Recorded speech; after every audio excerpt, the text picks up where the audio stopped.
성도 여러분 반갑습니다. 오늘도 우리가 말씀 앞에 나왔는데 우리가 어떤 길로 나아가야 할지, 오늘 우리 삶에 꼭 필요한 그 지혜가 무엇인지 말씀 통해서 우리에게 찾아와 주시기를 간절히 소원합니다. 오늘 주신 하나님의 말씀 요한계시록 12장 7절부터 17절까지 말씀 함께 보도록 하겠습니다. 그때 하늘에서 전쟁이 일어났습니다. 미가엘과 미가엘의 천사들은 용과 맞서서 싸웠습니다. 용과 용의 부하들이 이에 맞서서 싸웠지만 당해내지 못하였으므로 하늘에서는 더 이상 그들이 발붙일 자리가 없었습니다. 그래서 그 큰 용, 곧 그 옛뱀은 땅으로 내쫓겼습니다. 그 큰 용은 악마라고도 하고 사탄이라고도 하는데 온 세계를 미혹하던 자입니다. 그 용의 부하들도 그와 함께 땅으로 내쫓겼습니다. 그때 내가 들으니 하늘에서 큰 음성이 이렇게 울려 나왔습니다. 이제 우리 하나님의 구원과 권능과 나라가 이루어지고 하나님이 세우신 그리스도의 권세가 나타났다. 우리의 동료들을 헐뜯는 자, 우리 하나님 앞에서 밤낮으로 그들을 헐뜯는 자가 내쫓겼다. 우리의 동료들은 어린 양이 흘린 피와 자기들이 증언한 말씀을 힘입어서 그 악마를 이겨냈다. 그들은 죽기까지 목숨을 아끼지 않았다. 그러므로 하늘아, 그리고 그 안에 사는 자들아, 즐거워하여라. 그러나 땅과 바다는 화가 있다. 악마가 자기 때가 얼마 남지 않은 것을 알고 몹시 성이 나서 너에게 내려갔기 때문이다. 그 용은 자기가 땅으로 내쫓겼음을 알고 남자아이를 낳은 그 여자를 쫓아갔습니다.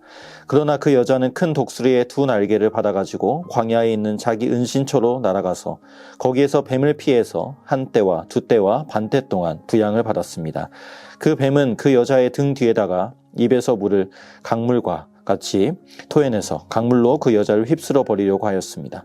그러나 땅이 그 여자를 도와주니 땅이 입을 벌려서 용이 입에서 토해낸 강물을 삼켰습니다.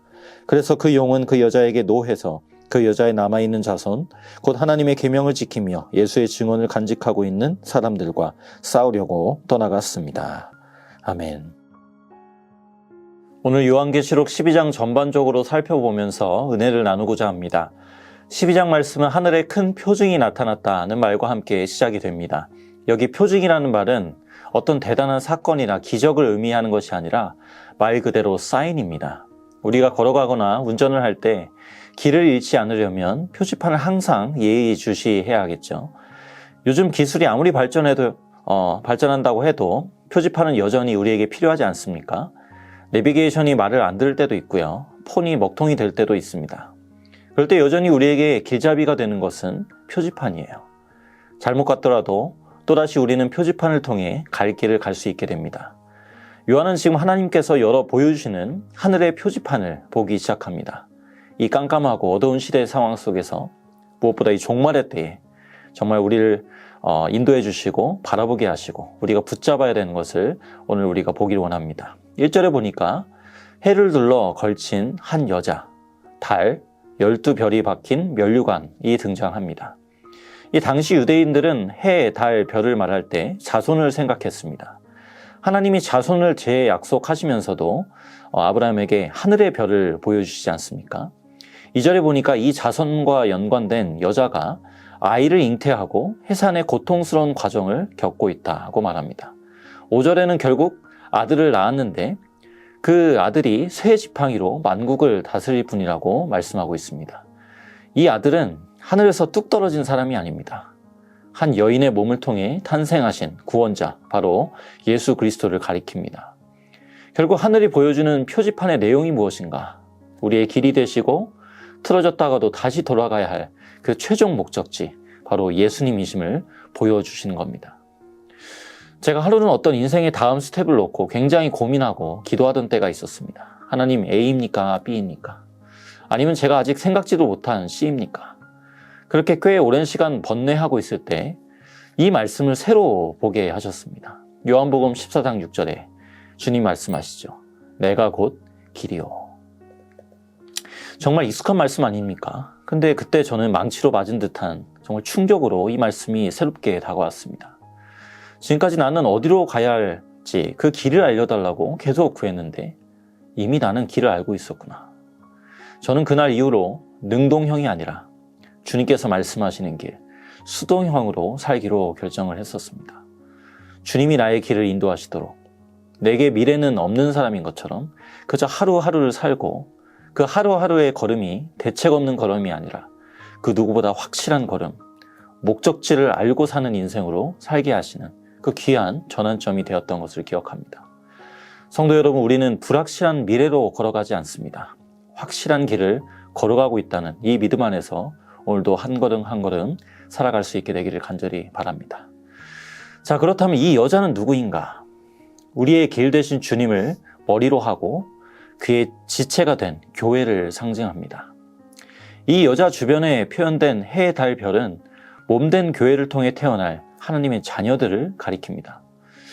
이 자녀들은 아까도 보았지만 하루아침에 그냥 나온 것이 아니에요.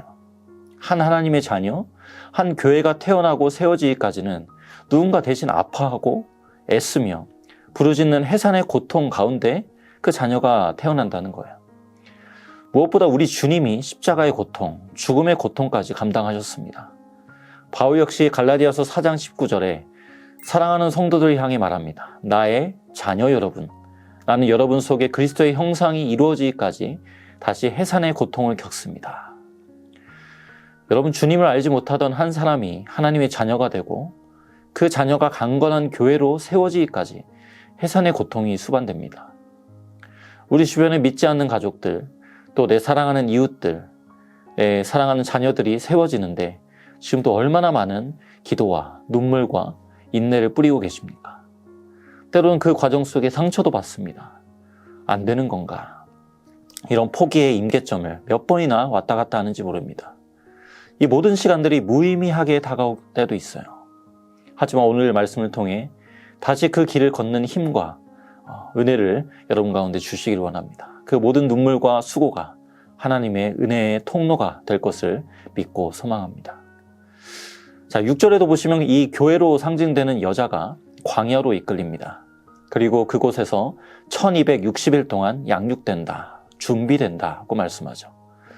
성도에겐 하나님 앞에 훈련되고 준비되는 광야의 시간이 주어집니다. 광야는 어떤 곳인가? 내가 의지할 것이 하나도 없는, 아무것도 없는 곳입니다. 온갖 위험으로부터 노출된 곳입니다. 생명의 위협을 느끼고 누군가의 도움이 없이는 단 하루도 살 수 없는 곳, 거기가 바로 광야입니다.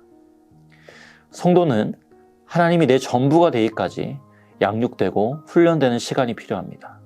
이 광야에서 내가 주님보다 더 의지했던 것이 태워지고 하나님을 향한 믿음으로 채워져 갑니다.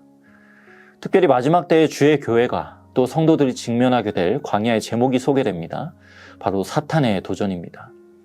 3절과 4절에 붉은 용이 등장하는데 머리에 왕관까지 쓰고 왕의 행세를 하고 있습니다. 그런데 이 왕은 4절에 보니까 하늘의 별 3분의 1을 끌어다가 땅에 던져버리고 있습니다. 그 아이를 삼키려고 하는 것이죠. 그러니까 이 붉은 용은 세상 권세를 잡고 교회와 하나님의 자녀들을 잡아먹으려고 하는 사탄을 상징합니다. 10절 하반절에는 그 사탄을 밤낮으로 헐뜯는 자라고 했습니다. 여러분, 사탄의 전매 특허가 있는데 헐뜯고 고소하는 겁니다. 정죄하는 겁니다. 너는 자격 미달이라고. 넌 하나님 앞에 받아질 수 없다고. 넌 심판받을 거라고. 근데 11절의 성도들은 악마를 이겼다고 말하죠. 무엇으로 이깁니까? 어린 양의 피와 증언의 말씀으로 이긴다 말씀하죠. 성도 여러분, 오늘도 마귀는 우리의 죄성과 연약함을 무기 삼아 우리의 영혼을 향하여 참소할 것입니다. 바로 그때 방향을 돌려 예수 그리스도의 완전한 속죄와 구원을 찬양하시길 바랍니다.